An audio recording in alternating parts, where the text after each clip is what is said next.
अब सुने गणेश जी की कहानी। एक बुढ़िया माई थी। मिट्टी के गणेश जी की पूजा करती थी। रोज बनाए रोज गल जाए। एक सेठ का मकान बन रहा था। वो बोली, पत्थर का गणेश बना दो। मिस्त्री बोले, जितने समय में हम तेरा पत्थर का गणेश बनाएंगे उतने में अपनी दीवारें जोड़ लेंगे। बुढ़िया बोली, राम करे तुम्हारी दीवार टेढ़ी हो जाए। अब उनकी दीवार टेढ़ी हो गई। ओ चीने और ढाह देवे, चीने और ढाह देवे। इस तरह करते करते शाम हो गई। शाम को सेठ आया। उसने कहा, आज कुछ भी नहीं किया। ओ मिस्त्री कहने लगे, एक बुढ़िया आई थी। वो कह रही थी, मेरा पत्थर का गणेश बना दो। हमने नहीं बनाया तो उसने कहा, तुम्हारी दीवार टेढ़ी हो जाएगी। तब से दीवार सीधी नहीं बन रही है। हम बनाते हैं और ढह जाते हैं। सेठ ने बुढ़िया को बुलाया। सेठ ने कहा, हम तेरा सोने का गणेश बना देंगे, हमारी दीवार सीधी कर दो। सेठ ने बुढ़िया को सोने का गणेश बना दिया। सेठ की दीवार सीधी हो गई। जैसे सेठ की दीवार सीधी की वैसा ही सबकी करना। अब गणेश जी की दूसरी कथा। एक बुढ़िया थी। वो बहुत ही गरीब और दृष्टिहीन थी। उसके एक बेटा और एक बहू थी। वो बुढ़िया सदाए गणेश जी की पूजा किया करती थी। एक दिन गणेश जी प्रकट होकर उस बुढ़िया से बोले, बुढ़िया माँ, तू जो चाहे सो मांग ले। बुढ़िया बोली, मुझसे तो मांगना नहीं आता है, कैसे और क्या मांगूं। तब गणेश जी बोले, अपने बहू बेटे से पूछ कर मांग ले। तब बुढ़िया ने अपने बेटे से कहा, गणेश जी कहते हैं तू कुछ मांग ले, बताओ मैं क्या मांगूं। पुत्र ने कहा, माँ तू धन मांग ले। बहू से पूछा तो बहू ने कहा, नाती मांग लो। तब बुढ़िया ने सोचा कि यह तो अपने अपने मतलब की बात कह रहे हैं। अत उस बुढ़िया ने पड़ोसिन से पूछा तो उसने कहा कि बुढ़िया तू तो थोड़ी दिन जिएगी, क्यों तू धन मांगे और क्यों तू नाती मांगेगी। तू तो अपने आँखों की रोशनी मांग ले, जिससे तेरी जिंदगी आराम से कट जाएगी। इस पर बुढ़िया बोली, यदि आप हम पर प्रसन्न है तो मुझे 9 करोड़ की माया दे, निरोगी के काया दे, अमर सुहाग दे, आँखों की रोशनी दे, नाती दे, पोता दे और सब परिवार को सुख दे और अंत में मोक्ष दे। यह सुन कर तब गणेश जी बोले, बुढ़िया माँ, तूने तो हमें ठगा लिया। फिर भी जो तूने मांगा है वचन के अनुसार सब तुझे मिलेगा। और यह कहकर गणेश जी अंतर्ध्यान हो गए। उधर बुढ़िया माँ ने जो मांगा वो सब कुछ मिल गया।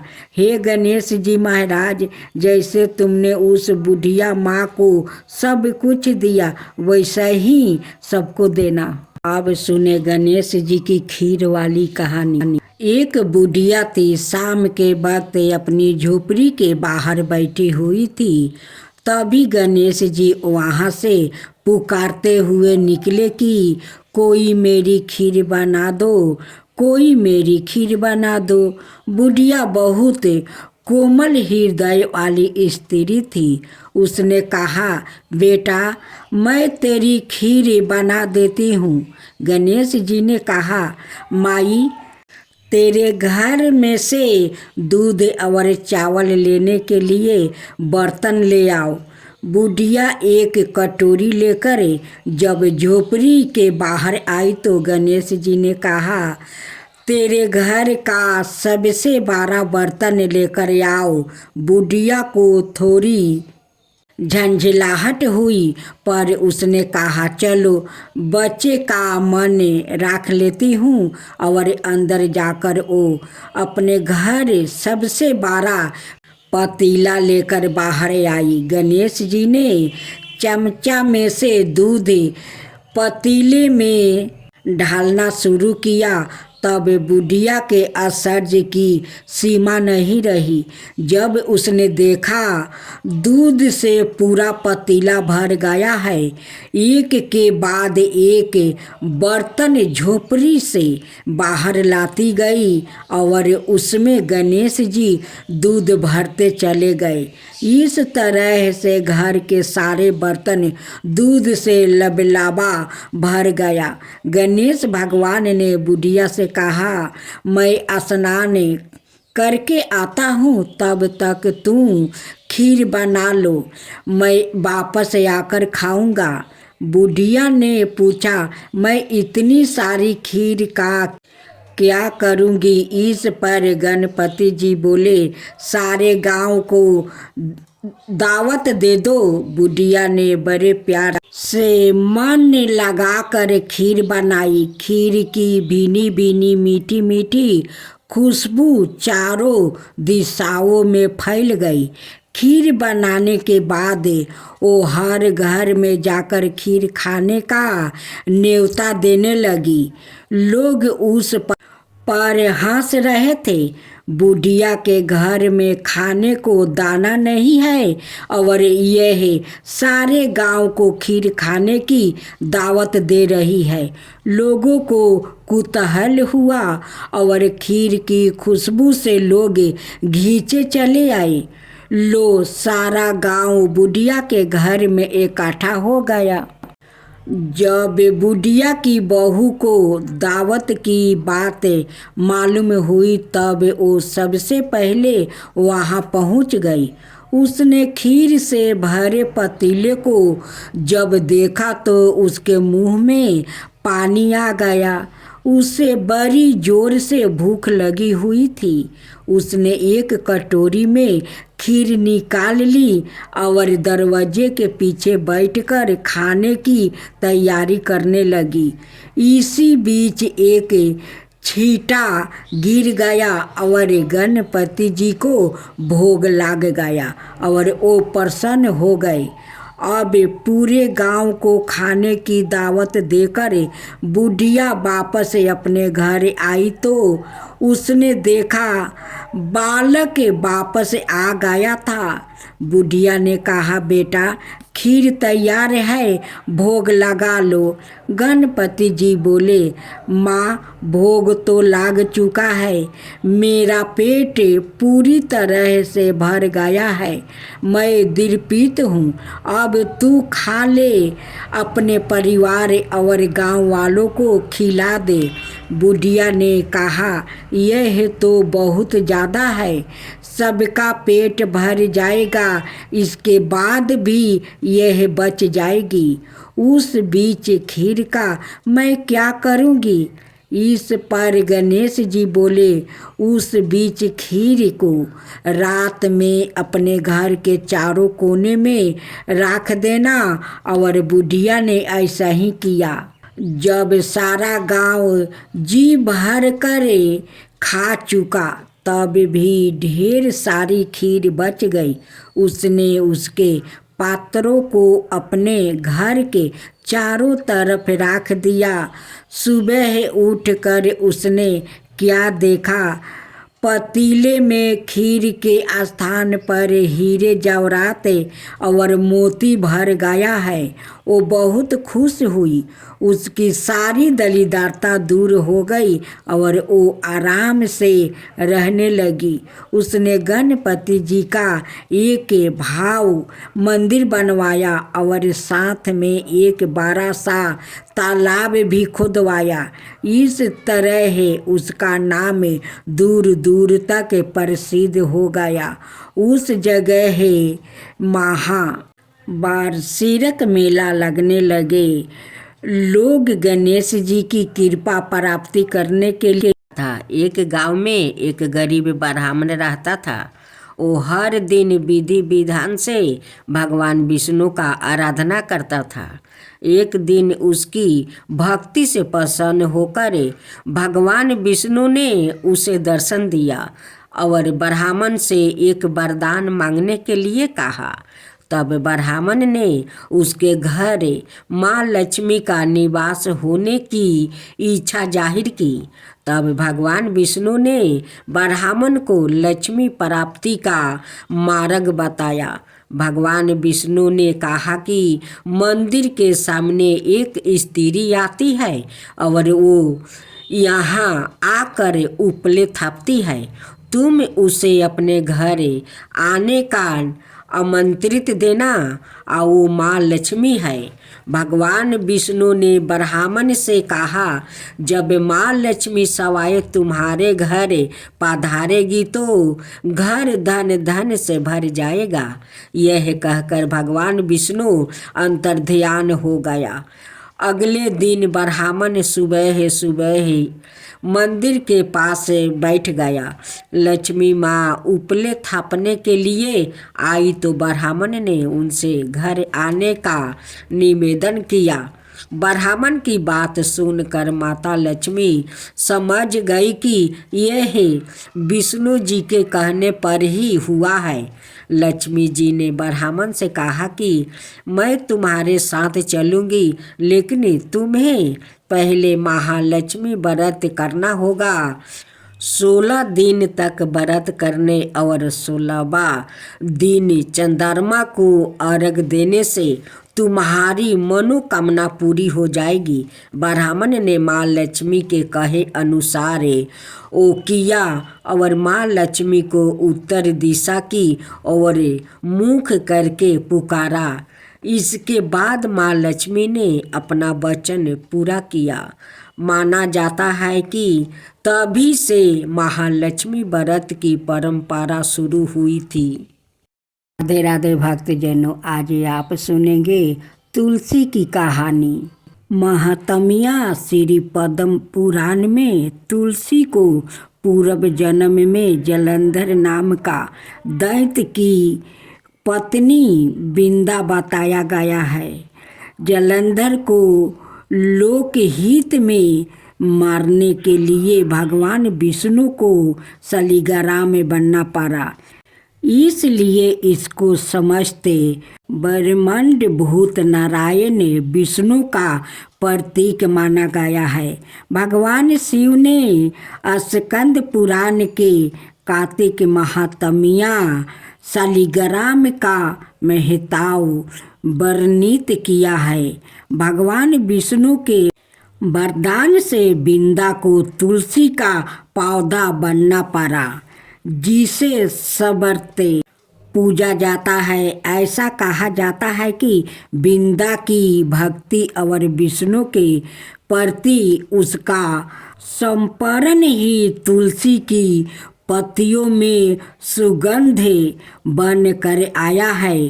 प्रति वर्ष शुक्ल पक्ष की एकादशी को तुलसी और शालिग्राम का विवाह कराती है। भारतीय नारी तुलसी को सौभाग्य दायिनी मानकर उसकी पूजा और व्रत करती है। तुलसी विवाह का उत्साह यूँ तो सारे भारत में प्रचलित है, लेकिन विशेष रूप से इसे उत्तर भारत में मनाया जाता है, क्योंकि भगवान विष्णु का विवाह तुलसी के साथ हुआ था। इसलिए तुलसी का एक नाम विष्णु प्रिया भी है। तुलसी भगवान विष्णु को इतनी प्रिय है कि उसके बिना वो कोई भोग स्वीकार नहीं करते। जो प्रति वर्ष तुलसी का विवाह कराता है उसको इस लोक और परलोक में विपुल यश प्राप्ति होता है। श्री मद्म पुराण में तुलसी के विवाह और महताओं का उल्लेख मिलता है कि हिंदू परिवारों में तुलसी विवाह के बाद ही विवाह उत्साह शुरू होते हैं। किसी भी मास में तुलसी के दर्शन, स्पर्श, ध्यान, अर्चना, आरोपण एवं चिंतन से अनेक योग के पाप नष्ट हो जाते हैं। इसे भगवान कृष्णा के चरणों में चढ़ाने से मुक्ति मिलती है। तुलसी समस्त सौभाग्य को देने वाली और आदि व्याधि को मिटाने वाली है। तुलसी के बिना जितने भी कर्म कांड किए जाते हैं वो सब निष्फल होते हैं, क्योंकि इसके बिना देवता प्रसन्न नहीं होते हैं।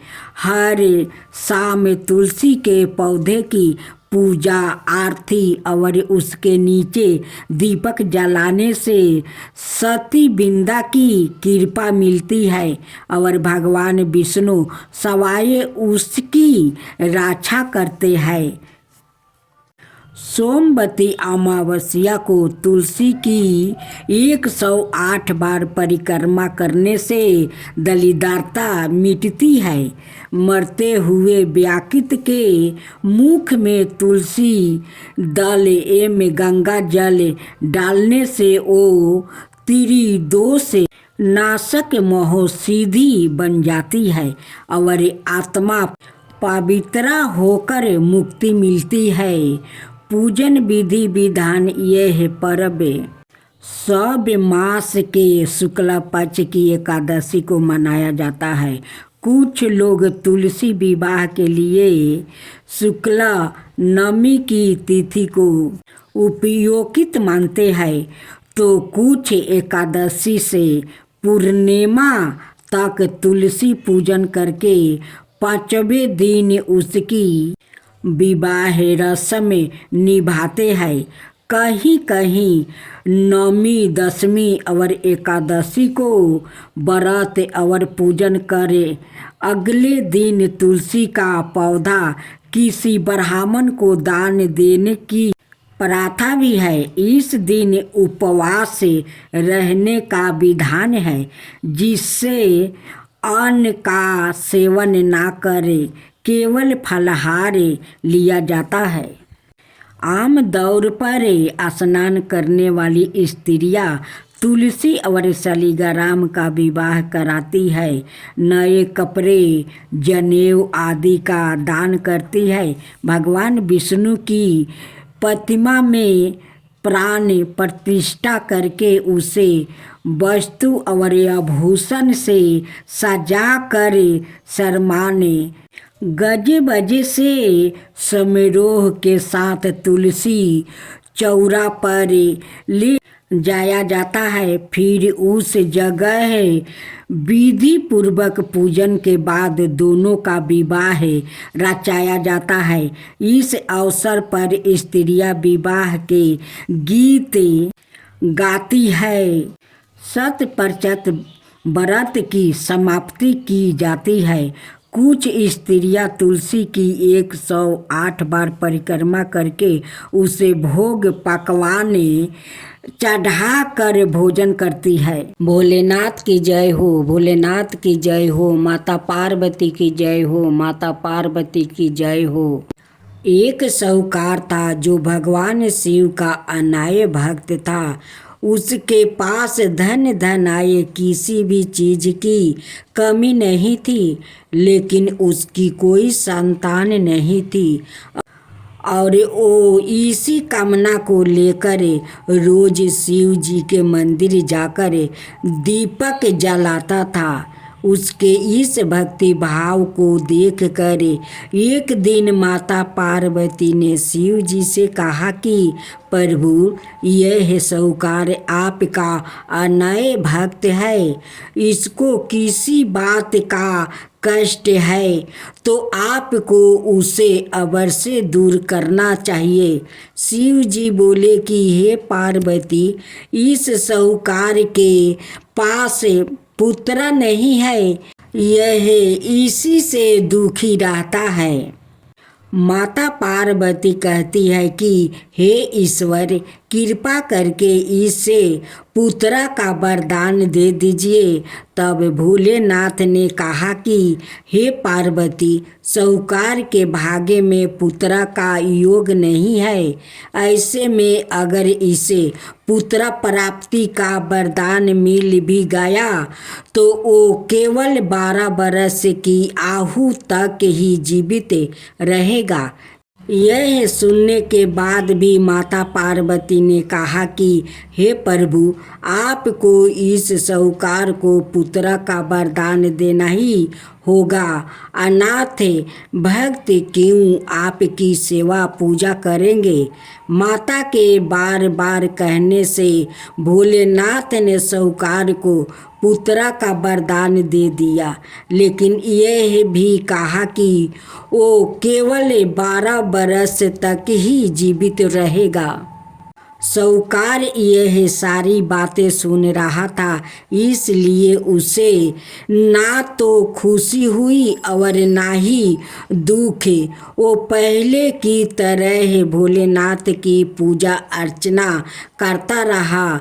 उधर सेठानी गर्भवती हुई और 9 महीने के बाद एक सुंदर सा बालक की प्राप्ति हुई। परिवार में खूब उत्साह मनाया गया, लेकिन साहूकार पहले ही की तरह रहा और उसने लड़का की 12 बरस की आयु का जिक्र किसी से भी नहीं किया। जब बालक 11 बरस की आयु हो गई तो एक दिन साहूकार की सेठानी ने बालक के विवाह के लिए कहा। तो साहूकार ने कहा कि वो अभी बालक को पढ़ने के लिए काशी जी भेजेंगे। इसके बाद उसने बालक के मामा जी को बुलाया और कहा कि इसे काशी पढ़ने के लिए ले जाओ और रास्ते में जिस भी स्थान पर रुकना वहाँ यज्ञ करते और ब्राह्मणों को भोजन कराते हुए आगे बढ़ना। उन्होंने भी इसी तरह करते हुए जा रहे थे कि रास्ते में एक राजकुमारी का विवाह था। जिससे उसका विवाह होने वाला था वो एक आँख से काना था।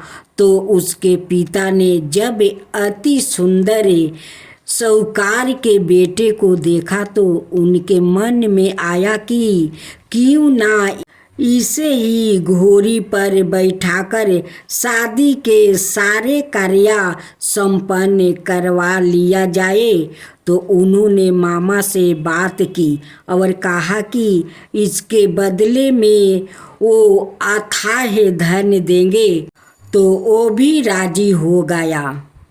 इसके बाद साहूकार का बेटा विवाह की वेदी पर बैठा और जब विवाह कार्य संपन्न हो गया तो जाने से पहले उसने राजकुमारी की चदरी के पल्लू पर लिखा कि तेरा विवाह तो मेरे साथ हुआ, लेकिन जिस राजकुमार के साथ भेजेंगे वो तो एक आँख का काना है। इसके बाद वो अपने मामा के साथ काशी के लिए चल गया।